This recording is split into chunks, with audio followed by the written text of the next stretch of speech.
You should be, there we go. Okay.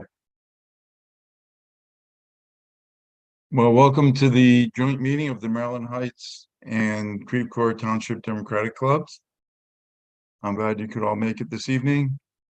We have a pretty exciting program for you, and I'd like to start with the Pledge of Allegiance.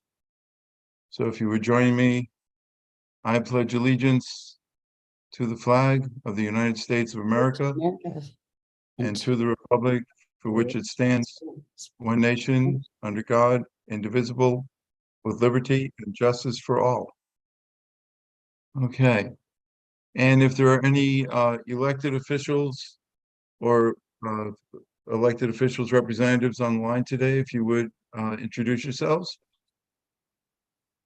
Good evening, everyone. Councilwoman Nicole Greer from the city of Creve Coeur. Welcome, Nicole. Anyone else? Alan? Oh, yeah, I guess I was appointed, not elected, but yeah, I'm Alan Harris Dalt. I'm the Maryland Heights Township Committee man. Okay. And Dale? Just a minute. Hello, everyone. I'm the elected committee woman from Maryland Heights Township. Very good. Glad to see everyone. Thank you. Good to see you too. Thank you. And if there's, I know we're between elections right now, but if there's anyone on who is running for office and would like to say a few words, you're always welcome and invited. I think it's a little bit early for that cycle right now.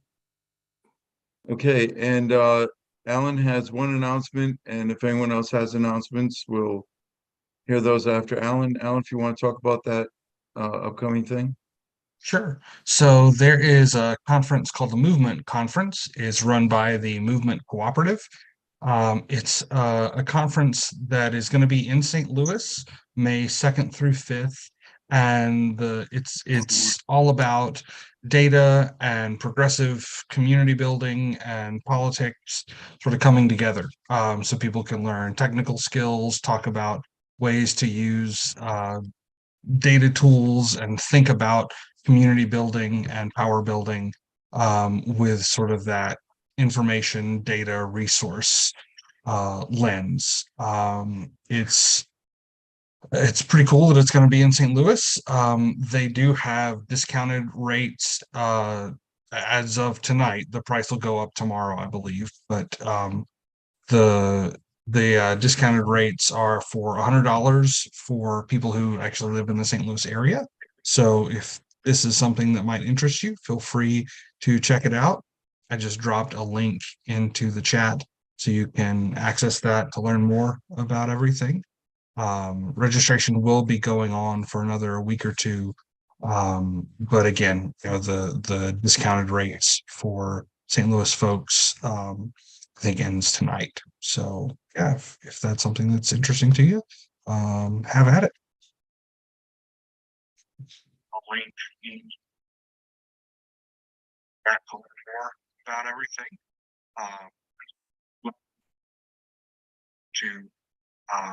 But again, the Harvey, I think we may be getting an echo from YouTube through your speakers. Unless somebody else has YouTube open, but I'm guessing not.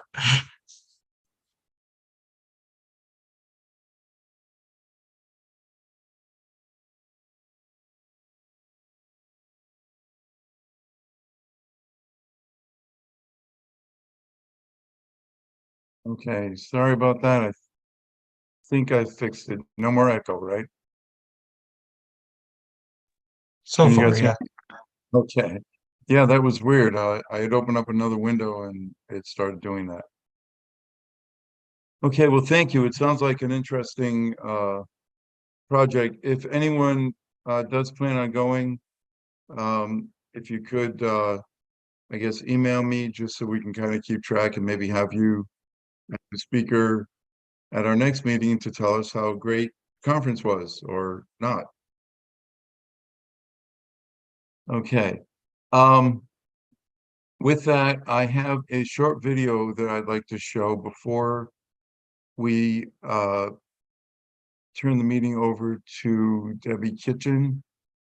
That I think is pretty relevant. This is from MSNBC. I think you'll all recognize what's happening here. Hold on just a second. I have to share it a little different way. There we go. Once again, Missouri's in the news, but not for the right reasons. In Missouri, House Republicans are taking their culture wars to a chilling extreme. They voted Tuesday to strip all state funding from public libraries, purely out of spite.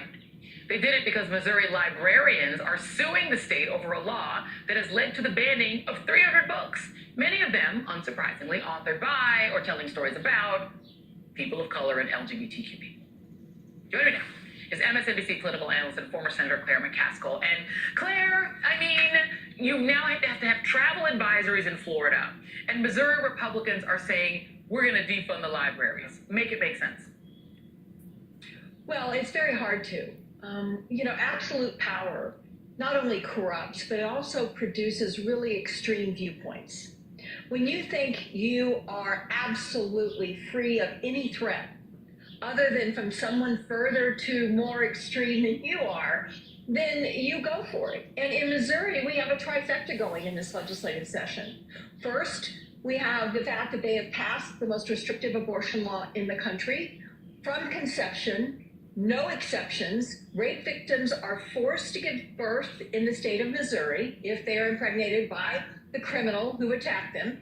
Second, they voted, Joy, to let children openly carry weapons, AR-15s, and now they've defunded all public libraries because someone had the nerve to use our Constitution to assert themselves in a court of law to determine the limits of the First Amendment. So, I mean, it is really nuts, and it is hard to watch for me because I'm a former member of the Missouri legislature back when there were conservative people and there were liberal people, and then there were a whole lot of people that figured out how they could talk to each other. Not anymore. It is one-way road to the most extreme positions you can possibly imagine, and the only way to fix it is for the people to vote. Well, and the thing is, you make that point because, back when Tennessee had an all-Democratic legislature, there were stories of sort of they went too far in some ways, wielding their power of Republicans. Having absolute power, as you said, is always corrupting for whichever party. This isn't a partisan statement. It's just you give people that much power. Let me play you a soundbite, which is stunning. This is a conversation between State Senator Mike Moon and a Democratic representative about something, as you said, you want to talk about extremism? This is about whether children, babies, should be allowed to be raped and then married by adults. Take a listen. I've heard you talk about parents' rights to raise their kids how they want. In fact, I just double checked. You voted no on making it illegal for kids to be married to adults at the age of 12 if their parents consented to it. You said actually that should be the law because it's the parents' right and the kid's right to decide what's best for them to be raped by an adult. Okay? Do you know kids who have been With married marriage. at age 12? That was the law. Do you know You any voted kids? not to change it. Do you know any kids who have been married at age 12? I don't need to. I do. Uh, And guess what? They're still married. I don't even know what to do with that, Claire. I don't even know what to do with it. Yeah, it is so disgusting, and it's embarrassing for me and millions of other Missourians who are so sad that this man, not only was he a state representative, he got elected to the Senate. He represents over 100,000 people in a rural part of our state. So, and by the way, a lot of these bills I just talked about, Joy, the ones that are so extreme, many of them are pushed by people that had no opponent last election. That's right. Mm-hmm. So one of the things I think we don't talk about enough on many of the wonderful programs I am blessed to appear on is telling people it is more than just going on Twitter. It is more than talking about it with your family, your friends, the people who agree with you. It is about running and registering people to vote. And I think it's important to point out that school boards, city councils, state legislative seats, county commissions, those races can be won with shoe leather. You can knock on doors. You can meet your voters. You don't have to have a gajillion dollars. You don't have to have some fancy photograph or video or commercial. All you have to do is get out there and meet people and say, do you really want our state to be represented by people who think it's okay for 12-year-olds to marry adults? Is that a good idea? If more of us would do that, take up the passion you feel and run and register other people to vote. I think that's the only way we check this kind of power run amok that is doing these culture wars that really are hurting people.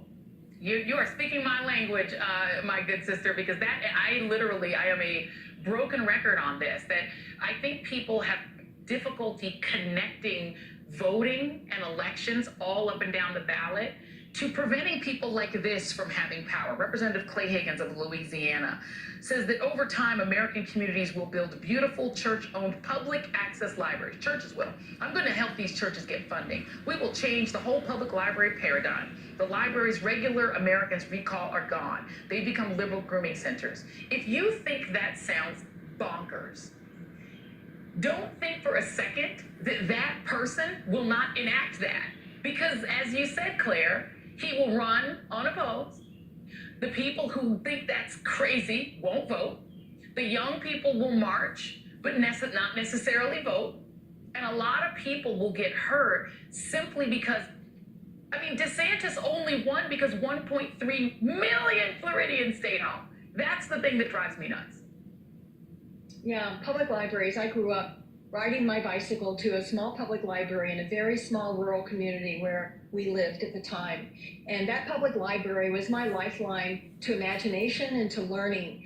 And to deprive children of that and being exposed to all kinds of different ideas and points of view, it's a crime.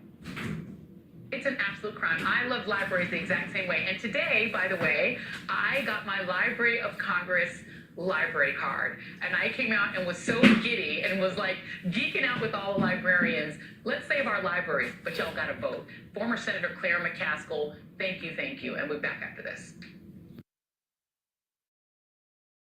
Okay, that was exciting. And actually, it's a really good bridge to our guest tonight, Debbie Kitchens, who's been working for progressive causes for quite a while, and currently is leading the charge for Indivisible. Indivisible is encouraging the building of cooperative groups together to get things done in Missouri in particular, and also nationwide. And with that, I will turn it over to Debbie. Well, thank you, Harvey, very much for having me. Hi, everyone. I'm Debbie Kitchen. I'm group leader for Indivisible St. Louis, along with a team of fabulous co-leaders who have come together to lead on grassroots activism here in the city and across Missouri. I've been an activist for over 50 years at this point, and I've been fighting to save our democracy alongside the Indivisible Project since 2017 now. Indivisible National, as we refer to it, is based in Washington, D.C., and was founded in the wake of the 2016 election cycle, when a group of congressional staffers wrote and shared a practical guide for how to resist Trump and fight back against hardcore Republicans. Since then, the movement has grown organically throughout the country as activists have band together to fight back. While Indivisible is not the Democrat Party, most of our members are part of the party, but being separate provides us an opportunity to connect with voters who otherwise would ignore us for direct party affiliation. You know, down in Mo-A, you say you're a Democrat, we're not talking. That's what we mean. Today, Indivisible has grown into 3 separate organizations, each working together to accomplish like goals. I want to explain our organizational missions so you'll better understand how we can, not being an affiliated group, being an open, nonpartisan group, we can go in any lane that we need to go into legally because Indivisible does the reporting through our distributed fundraising, which I will explain. The Indivisible project is our 501c4 that drives coordinated campaigns, powering the grassroots Indivisible movement to defeat the right-wing takeover of American government and win an exclusive democracy and bold progressive policies. We have the Indivisible Civics. That's the 501c3. They provide movement coordination, resources, training, and tools to fuel a powerful and aligned national movement of indivisible groups and activists to organize for change.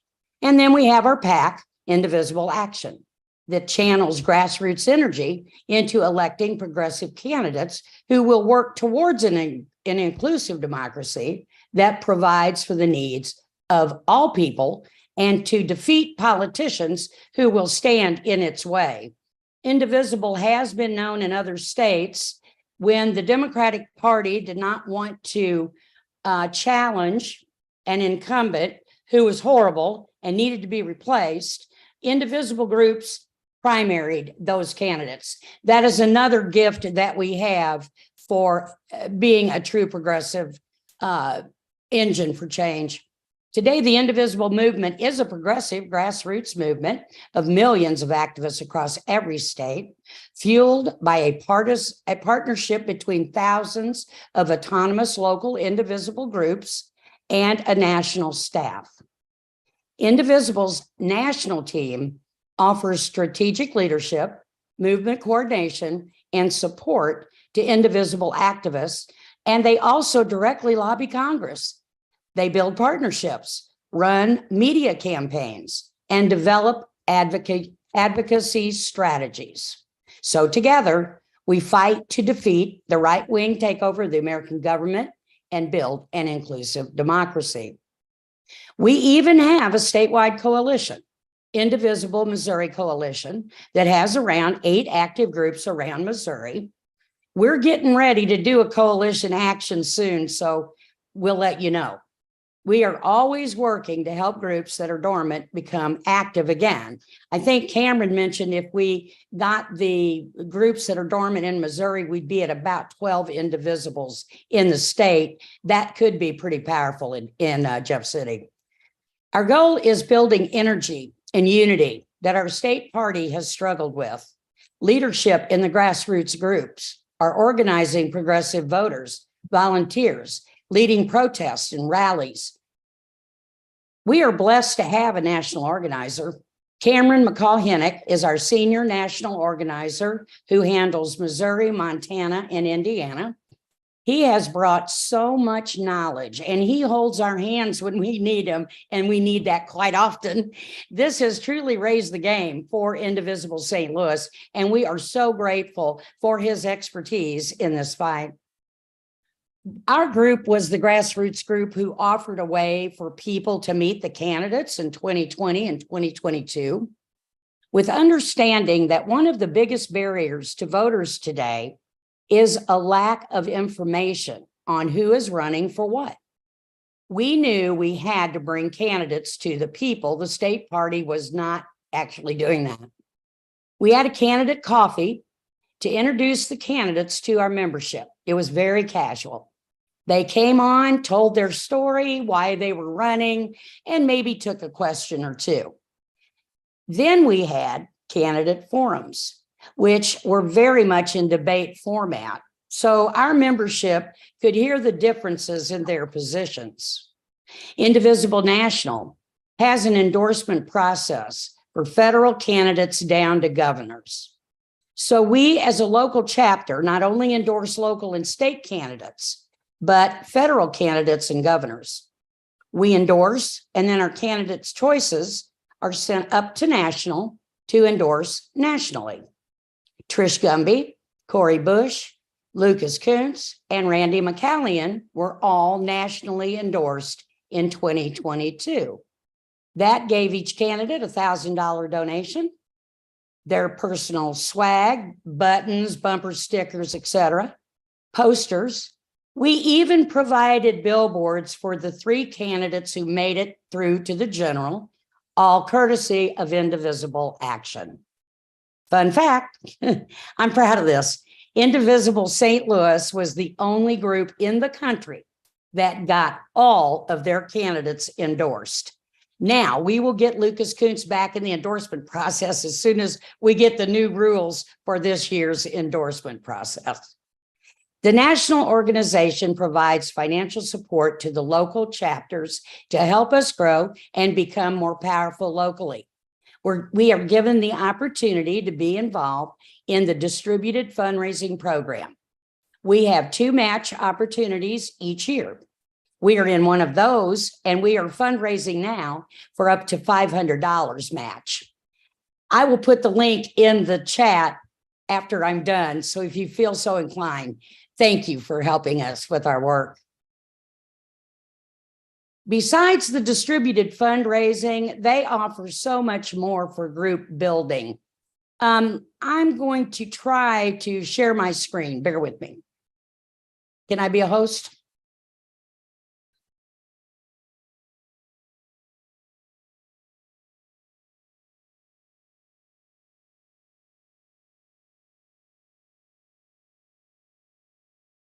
No, maybe I don't want to do that. I'm working on it. Just give me a Okay, moment. no problem. I hit the wrong button. It's okay. There we go. Should be able to do it now. Okay, hang on just a minute. Let me make sure I have the right screen to play.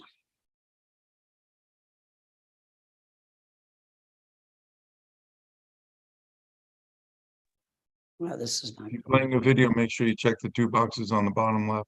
Okay, thanks.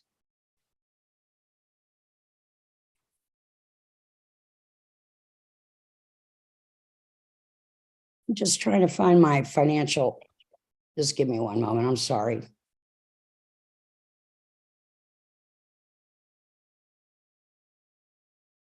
Not a problem. While you're looking, Jobs with Justice is looking for volunteers for Earth Day to collect signatures for petitions. If anyone's interested, you can contact Jobs with Justice. I'll put the contact information in the chat. There you go. We can see your screen now. Great, thank you. We've just redone our website, so bear with me. This is a new. It's really a group support hub. They created a whole hub for everything that we need, and I'm just learning my way around. But this is the financial support area where a group leader comes in to find out about fundraising. This explains the distributed fundraising program and how to raise money for your activities, email, social media, they have it all. Then we get grants. These are fun. You can fund a Grow Grant activity that is designed to provide direct financial support to the individual groups. This will be up to $1,000. So you have to apply within this time frame. And then one Indivisible applying, if you get the grant, is eligible for $1,000. Well, let's say Harvey and I had 2 separate groups, like the We Will Persist out in Lake St. Louis area. If they do a group event with me, we get $2,500. That's a lot of money just to have a recruiting, education, speaker series. If 4 of us come together in the state, we can do up to $4,000, renting venues, paying for whatever. And check this out. 10 groups, you get up to $8,000 to throw any event. And so again, there's rules. There's certain things you can spend it on and not spend it on, but these are pretty incredible opportunities.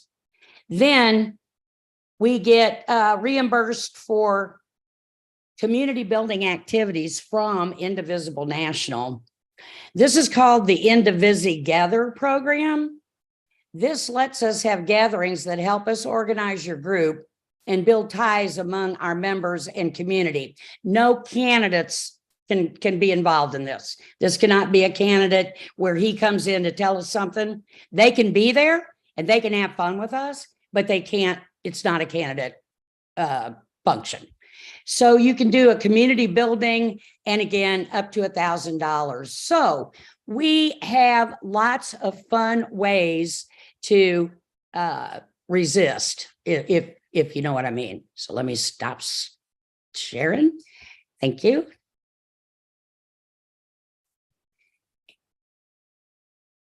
Now, I want to tell you what we're up to at this time as a local group.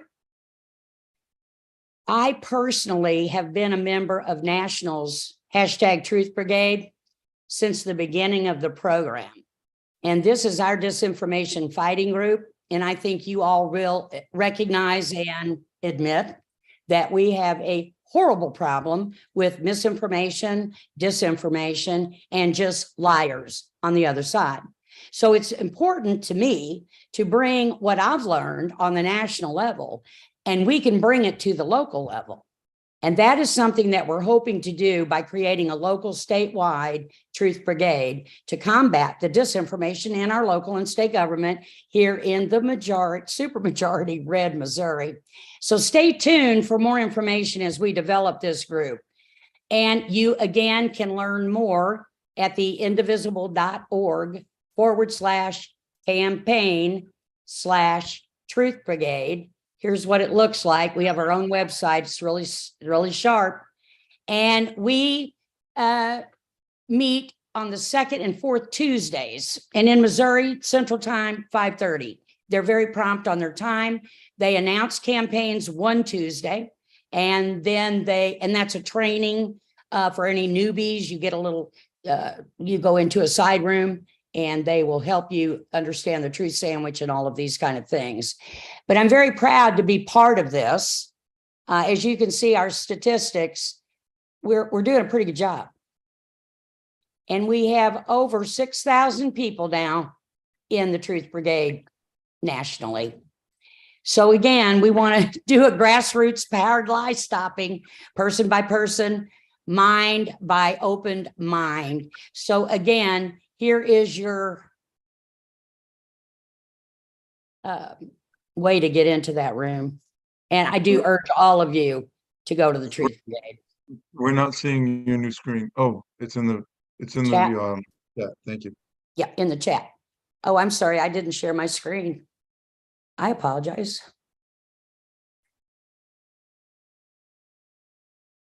I will share my screen. This is pretty cool. Okay, there it is. Start here. And these are the statistics that I was pointing at. We've got 5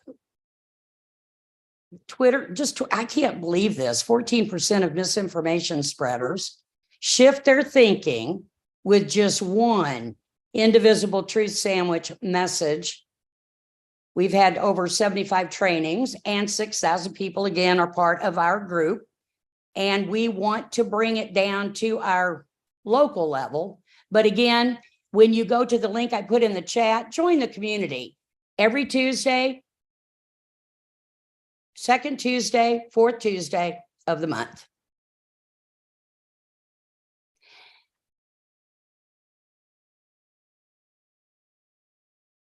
Now, we know that we didn't have a red wave, and we're all grateful. But the path to taking back the House in 2024 runs through 18 districts. We're calling them the unrepresentatives. I'm going to show you a link after I explain the campaign, just so you can see how easy it is to sit at home and make a difference. They have provided so many tools for direct action. I'm just so proud to be part of this organization. They will take you through the whole campaign once I show you the link. Even though none of these are in any of our districts, when you have 30 minutes to an hour at home, pull up a link and take action. When you get to the link for the 18 unrepresentatives, they've got a little white button under each picture that says more. When you click more, you go inside. They have everything ready for you to email them, call them, whatever. I'm going to show you how that works in a moment. And I'm going to tell you the least we can do is help George Santos lose his seat, right? Yep, right. So here's what that looks like. Let me share my screen one more time. Well, let me make sure I'm on that thing. Sorry.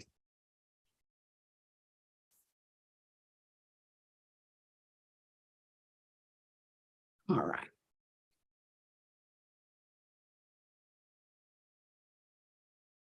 And this is another project of Indivisible. And we want to take back the House. It's going to run through these 18 districts. Of course, please give to the campaign if you can. The Achilles heel of the MAGA majority.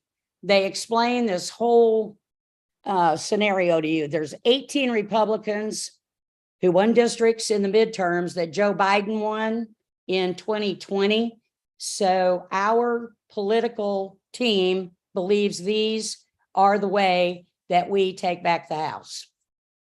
And we can make the unrepresentatives famous locally for their MAGA extremism and peel them off for important victories in the short term. Bring more people in their districts into our winning 2024 coalition to secure a Democratic trifecta.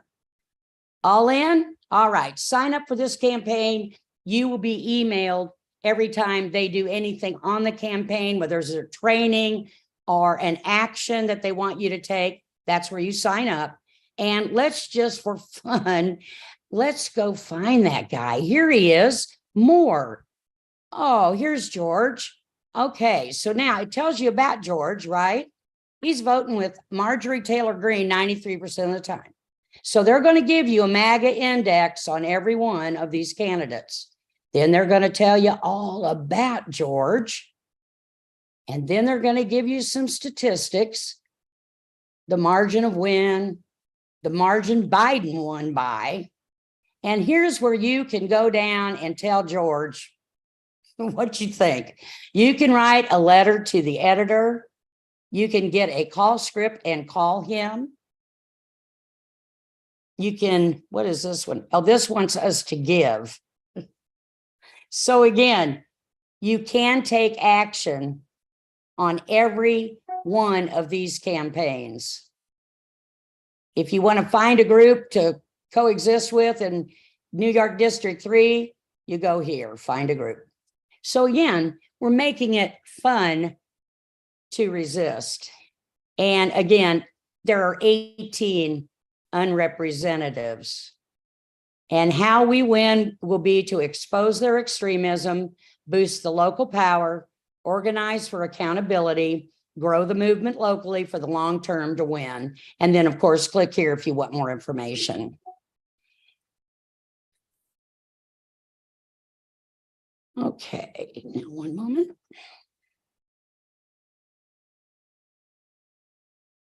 Now, in St. Louis, we've signed on to a national campaign called #MAGA Default Crisis.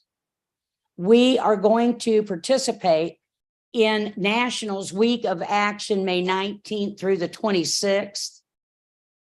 We will create signs and banners for a banner hang on a local overpass to bring attention to the issue of the moment. And you're not hearing much about the debt crisis ceiling. And that's because it's happening in closed door meetings. And that is exactly what we don't want. At Indivisible, we want a clean debt ceiling bill. No deals.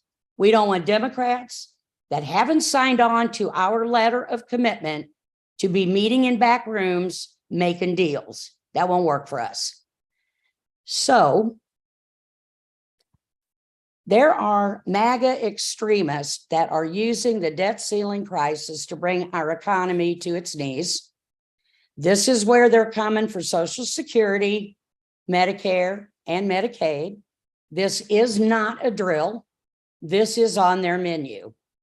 We have created a national campaign to fight back, again called MAGAdefaultcrisis.org is the website. I'll also put that in the chat when I'm finished here. And we have action items galore in that website that I will show you in a moment. The GOP wants to have this both ways, because if they drive us into default crisis, cuts to these programs could happen automatically. It's a cruel game, and our families and communities would be on the losing team. Those are the two campaigns that are in National's focus right now that you will hear and see a lot on our pages and hear us talk about. The good thing about being part of this organization is that we can participate in the national campaigns, or we can work locally when we have more critical things to do locally or statewide. We have started meeting monthly, and we'll continue that after we do have a nice summer break as a group. This helps us to stay together. It helps us plan actions and stay up on all of the things that are being legislated and need our reaction.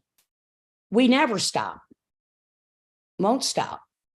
We can't win if we only activate in election cycle years. I hope we've all learned that by now, because Missouri needs much more attention than that time frame allows. Hopefully, this summer, the leaders will be building a website. Indivisible provides us with some great tools, and we are going to do our best to not only build a website, but contact our members using every action for newsletters and action items or alerts, van access for targeting so that we can make our own targeted list for phone banks and canvassing, just like a campaign for our issues. And we use Mobilize for our events. No more Facebook events. We're using Slack for leaders to communicate in channels for efficiency. All of these great tools get us off the harmful platforms of social media. There is not one platform that's safe, none of them. The sooner we're off social media, the better our politics, our government, and our families are. And if you're interested in how harmful social media really is, please pick up a copy of The Chaos Machine by Max Fisher. You will understand that the companies aren't doing enough to protect your kids, adults, or our national security. You remember the movie 2001, A Space Odyssey? You'll love the book. We will, however, be doing our first of 5 or so sessions on a program called Do the Work. This is an anti-racist work that we will be using a book by W. Kamau Bell and Katie Schatz. There will be 15 folks allowed in the first class. It will not be recorded. This will be kept very private, and you will be respected, and what happens in the room stays in the room. And it will be based on who is first to sign up and who gets this opportunity. Their curriculum is being developed by Amber Binge from MOEP and Vicki Washington, Director of St. Louis Voting Initiative. She's retired from the University of Wisconsin, where she was a DEI administrator. Both of these women are DEI experts, and I could not be in better hands to put a curriculum together that we will all be able to come together and work. We will all be better allies to the communities after we do the work. Our program will be fun, it will be challenging, but it will be rewarding. And you will hear more about that, so you have your opportunity to sign up. To learn more about the actual national organization, you just go to our website, www.indivisible.org. If you want to join us now and be put on the list for the newsletter, you just pull out your phone and you type STL to the number 66866, and you'll be on our mailing list. Those newsletters come out at the beginning of the month, and they will help you learn about what we're up to for the month, as well as reporting on our partner groups. We have successfully partnered this year with MOVPC, MOEP, and promo, and we will continue working with them going forward. Harvey knows that we are stronger together, and the more we show up for each other and participate in these events for pro-democracy, the better we all are, and the sooner we're going to flip this state. Now, Indivisible St. Louis has 2 Facebook pages. One is public, one is private. Our private page is what we consider to be our membership group, because we can actually protect that conversation and nobody can share it out. So you do have protection in the private group. The private group is at facebook.com/groups/Indivisible STL. If you give me a minute, I'll put that in there for you.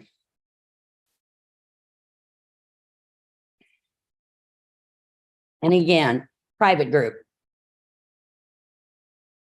Then we have the public page. Same thing, facebook.com. And then you spell it all out. Indivisible St. Louis. I'm putting that in the chat now for you as well.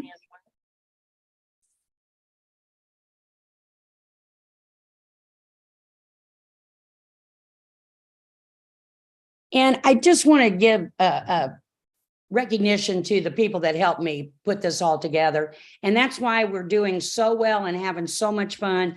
And this is why we're able to do as many events as we've been able to do lately. And our newsletters are on time, thanks to Kathy. So our co-leaders are Kathy Chipperfield, Amber Benj, Debbie Murphy, Nancy Williams, Rusty Levin, and Tony Easter is our creative director. So I thank all of them for helping me run this organization. I want to thank all of you for letting me introduce Indivisible to you. I believe it's one of the best national organizations I've ever had the opportunity to be part of. I hope you will all join us and work for a more equitable, equal, and peaceful tomorrow. And I will take questions if you have them. Very good. Thank you. That was good. Yes, there's a question in the chat from Mark. Does Indivisible get involved in local issues such as city budgeting and bond issues, or local elections such as school boards and city councils? Nothing in the budgets, no. Yes to candidates running for school board. We partnered with MOE, and we were very much sharing the scorecard so that all of our members could see whatever district they were in, who had the equity scores and who didn't. Yes, we do candidate work like that. Yes.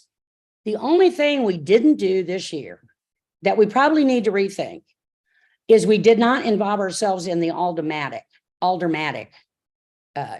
race there in the city. And that probably should have been something that we did do.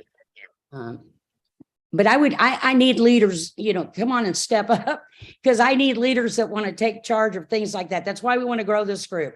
There are so many things we can do, but we have to share the responsibility of putting the activities together, or whatever your lane is. If you just get in touch with me, we can do all kinds of committees. We can just do anything that we need to do to make Missouri better.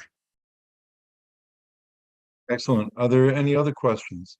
Or Mark, do you have a follow-on question?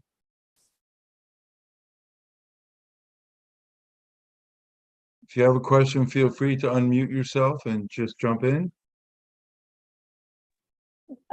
Debbie, I just want to remind you to put the link in to donate to Indivisible St. Louis. Oh, thank you. Make sure that if you donate to Indivisible St. Louis, because that's where our money is. Thank you, everybody. Yeah, how could I forget that? Silly me. Thank you, Rusty. I appreciate it very much. Excellent. And, we need all the new blood and all the new ideas. And like I said, even though they have these national campaigns, sometimes it makes great sense for us to get involved. Right now, why not get involved? We're just more, people showing up for it. We don't have anything going on with candidates or whatever right now. It's not interfering with anything in our local or state. So then we'll make sure that we do all of that stuff. But when we've got something important going on in the state, they have recognized that. And they have a new state structure that I can help, Cameron helps me go to, and we can get a lot of attention for the state organization. Yes. Yeah, Harvey. Yeah, at one point, I believe there was an indivisible for the county and indivisible for the city. Has there been a merger into one, or are there multiple groups in the metropolitan area? Yes, there were 3 groups. Indivisible St. Louis : a political salon was active in early 2017 into 18. And that was run by Scott and Michelle Wilson. And they had a pretty neat thing. They used to meet down at the Den downtown on Washington, or whatever street that is. Right off Washington. I don't know. Anyway, it just became a kind of a blog. He's a lawyer. He's a appellate lawyer in Minnesota. And it became kind of a blog for him to simply talk about the issues and what he felt, so it became not a group. There's no meetings, there's no activity. Then we have a Facebook group that Ann Taussig helps administrate, and that is the Indivisible St. Louis Resist. They get all the stuff I do. I give we just go back and forth because we do work together. They make signs, letters, we protest together, we do photo shoots together, we do a lot of things together. And Debbie Murphy's on this call. Am I forgetting any other actual indivisible groups that are? Not in St. Louis County, there's one in St. Charles.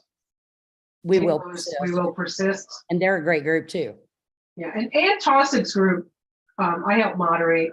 They've always collaborated with you. Like that's been there was no reason to do something different, but in the same county.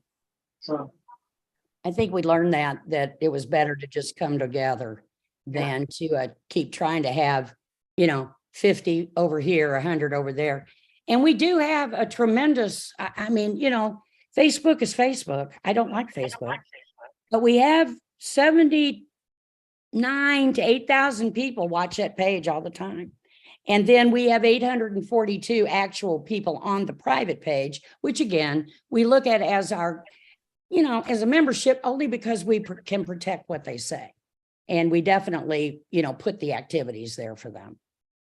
That's a very impressive amount. I think it is too. I think it is too. So I think that we can get a lot of message out. Yes, sir. Mark, I saw your name. Yeah. I'm curious whether you get involved in any issues, guns, abortion, and stuff that, none of us, at least I didn't expect to hear about until last month, transgender surgery. God knows what the issue is going to be next month. We have always do you get been involved in those sorts of things? Yeah, we've always been involved for the marginalized communities. We throw rallies. A lot of people call them protests. I like to call them rallies. We make all kinds of signs. We show up at the corner of Brentwood Boulevard and Eager Road. And we very much protest the abortion situation.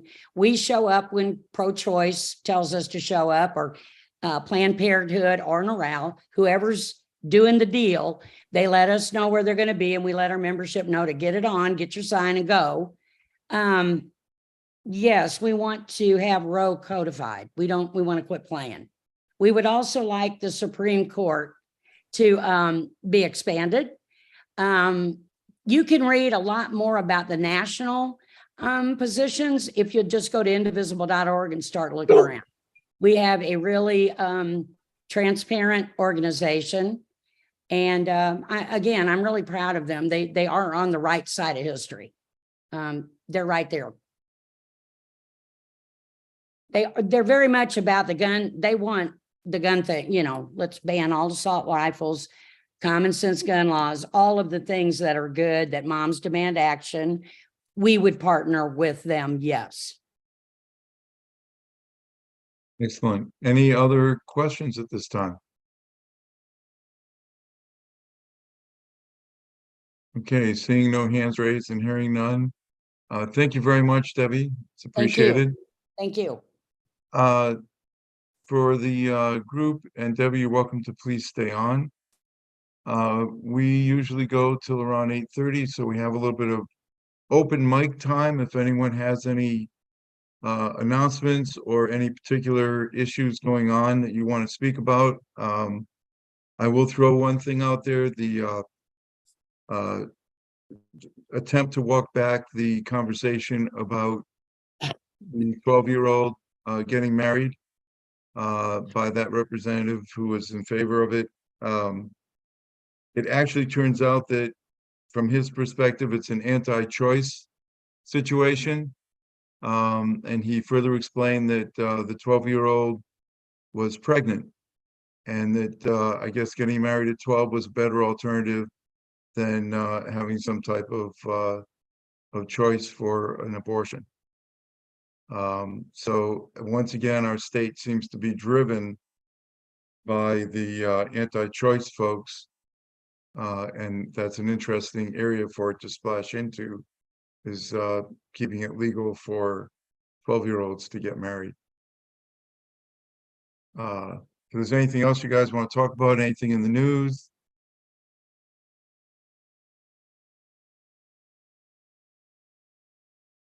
Okay, well, with that, we will close up the meeting. If you have any suggestions, Mark, I see your hand up again. Yeah, I was just going to ask what anybody thinks of chances that defunding the libraries actually gets through the Missouri Senate.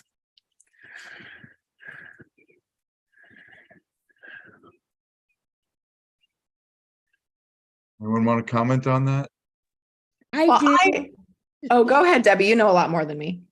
No, I watched that silly in Missouri politics or whatever that Fagan guy does. And Lincoln, Hough, he said he thought he'd put that 4-point-something million back in that budget. So I think you're going to get that. Yeah, I think They know how outrageous that was. They know. So that's yeah, I think a couple of the Senate Republicans said that they don't really want that and that they would not include that language. But you never know. Yep. Any other comments, announcements, things in the news? Harvey, may I say something about MOVPC this morning? For many of you may have been there. I know I see some people. Only if you explain what the acronym stands for. Oh, I'm sorry. It's Missouri Voter Protection Coalition, MOVPC. It's actually one of the orgs that Indivisible St. Louis is working with. It's a really important organization. They meet every Monday morning at 10 a.m. and it's hosted by Denise Lieberman. And state reps from around the state join. It's all about voter protection and how the Mo Ledge is attacking our voters' rights. And every Monday morning, they explain what is going on in the Missouri legislature in regards to voter rights. And what is going on right now is horrendous. What they are trying to do, and they're very close to getting there, is altering the citizen initiative petition process. And it's HJR 43, I think that's the name of it. It's House Joint Resolution number 43. It's getting ready to pass over into the Senate. I think they've already passed it in the House. What they're trying to do, for all of you who know what the citizen initiative petition is, please forgive me for explaining. It's the process that we use to pass laws in the state of Missouri through the petition process of gathering petitions. Right now, I believe, I don't know the current law, but I think it's 6% from 6 out of 8 districts. And that's how many signatures they need to collect, bona fide signatures that have to be verified in the Secretary of State's office. It's a really long, arduous process. Once it gets on the ballot, then we vote on it and it passes by a 50% threshold. However, the Missouri Mo Ledge does not like the citizens of Missouri taking things into their own hands. So what they're trying to do is change the threshold. What they have changed it to in HJ 43, which they're wrangling with numbers right now, is to 60%. We pass these initiative petition processes with a 50% plus one threshold right now. They want to raise it to 60%. Nothing in Missouri will ever pass with 60%. So if you don't know what we passed recently with the CIP, if you enjoy going to a dispensary for recreational medical marijuana, etc., that's because of the process that we go through the petitions. Medicaid expansion, defeating right to work, there's just a lot of things that citizens have passed, which the Missouri state doesn't like. So if you have it in your system or your vote, if you would like to make a call to your senator to tell them to please stop this, please do that to your state senator.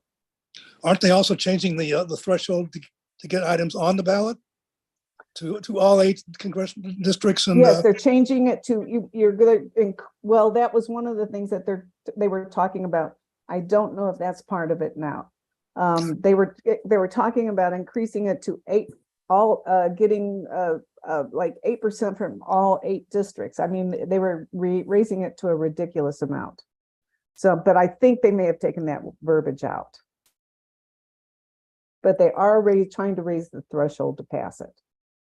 With all of the different kinds of changes that Republicans are trying to get through, they think, oh, well, maybe if we come at it from number of signatures, or if we come at it from votes, or if we come at it from, so it can get really confusing.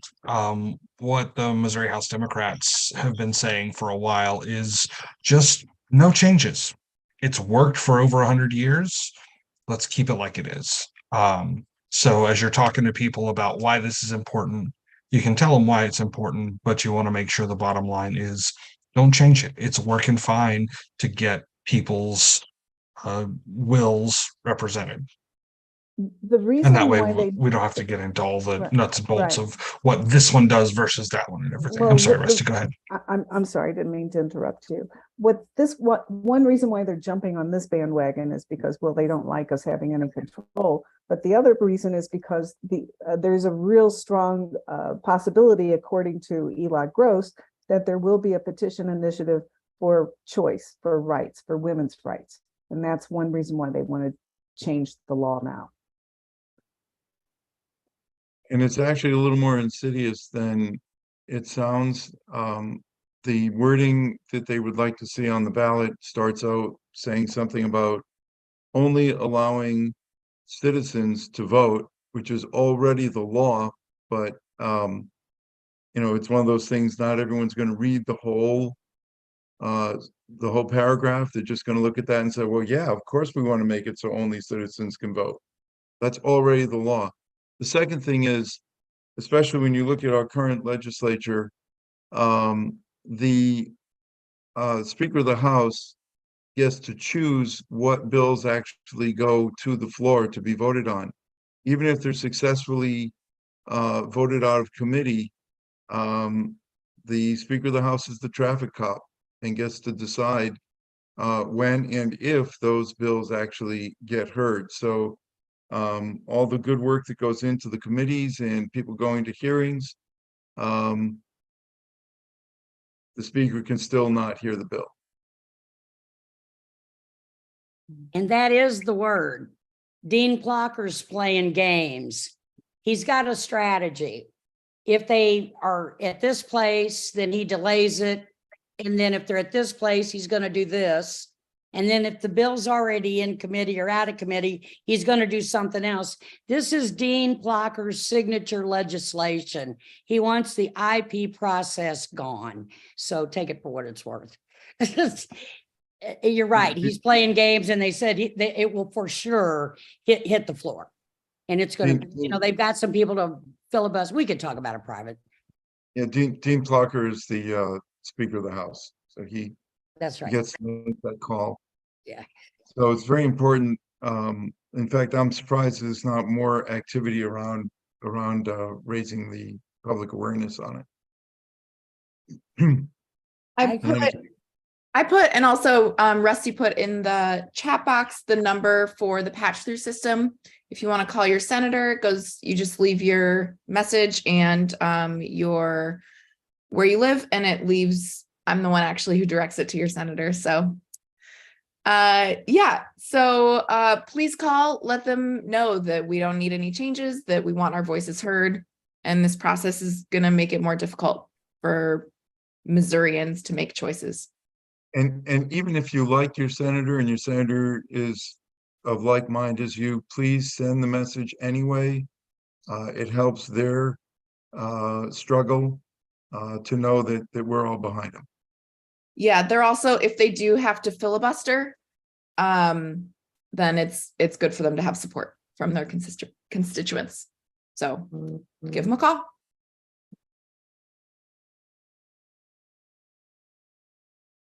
Anyone else? Debbie, did you want to talk about the classified document situation?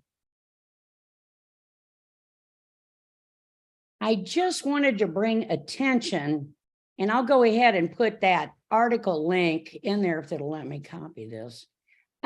Because the kids, let me just copy this real quick. Okay. This is a Washington Post article that details how a group of adolescent boys and young men participated in a huge link of classified intelligence info in a Discord. Check it out. That article is gifted. We need to really start paying attention, number one, to social media platforms. Again, High Conflict is another great book to read, but The Chaos Machine really puts everything in focus, why we need them to get real, or we need to stop. And the fact that this 21-year-old Air Force, whatever he was, had the clearance to get the documents is first, that disturbs me. I think the whole, and we've heard this for years, the classified document system is all jacked up. We need to fix that. We need to relook at that. We've got some things that are so highly classified, it's ridiculous that they were classified that way. So I think we're seeing with what happened with this young man that perhaps we really do need to relook at the classified document system and who we are giving top clearances to. So again, I just thought I'd offer that because it's kind of brand new. I got the email today from Jennifer Lohman, who is the chair of the disinformation group with MOVPC. And we try to stay up on this stuff, but it's unbelievable. So just read that and we'll be smarter. We need to think about these things. Yeah, I have a feeling the biggest mistake he made was that he didn't think that think to declassify the documents before he distributed them. All you have to do is think about it, right? It's Okay. it just boggles my mind that we are in this highly sophisticated place, and we have players. Americans have changed. We're not as trustworthy. We've got people that lie, cheat, and steal every day, all day, right to the TV camera. They have bamboozled half of Missouri. It just blows me away that we've got this going on. And I mean, until we start being able to talk to each other and gently listen, really actively listen to where they're coming from. I don't know how they get so off on this conspiracy theories and things of that nature, but we have a lot of work to do. We have a lot of work to do. We need each other. So I'm really glad to be here tonight. Thanks. Thank you. Any other topics, comments, questions? Okay. St. Louis County has a new county central committee, has a new executive director, John Bausch, who many of you probably know. And stay tuned, they are running a series of educational projects. One of them in particular is how to use the van and really understand the van. There's a training tomorrow evening, in fact, and they're going to be, excuse me, they're going to be running that again soon. So if you're not on their email list, you may want to go to, was it STL County at MissouriDems.org, if I remember right. In any case, just STLDems.org, I believe, gets you to directly to their website, and you should be able to sign up for their email list, and then you'll see the trainings that are coming up. John, it's the first time we've had a full-time executive director, to my knowledge, and John has a lot of experience in campaigning and getting people elected and getting initiative petitions through. So we're all expecting some very good activities there. Anything else? I'll give people a minute to sign up on the, to save the chat.